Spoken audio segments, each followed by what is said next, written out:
প্রতিদিন সকালে ঘুম থেকে উঠে বেড়ে যায় কর্মজীবী মানুষের ব্যস্ততা।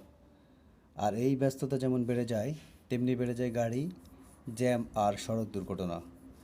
এই দুর্ঘটনা থেকে রক্ষা পেতে আমাদের মাথা ঠান্ডা রেখে চালাতে হয় গাড়ি।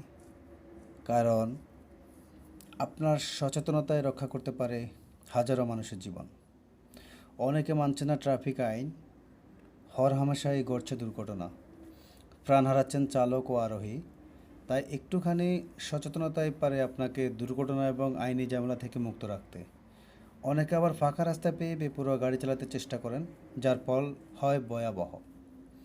প্রাণহানি ঠেকাতে সাবধানে গাড়ি চালাতে হবে। মনে রাখবেন, একটি দুর্ঘটনা আপনার সারা জীবনের জন্য কান্না।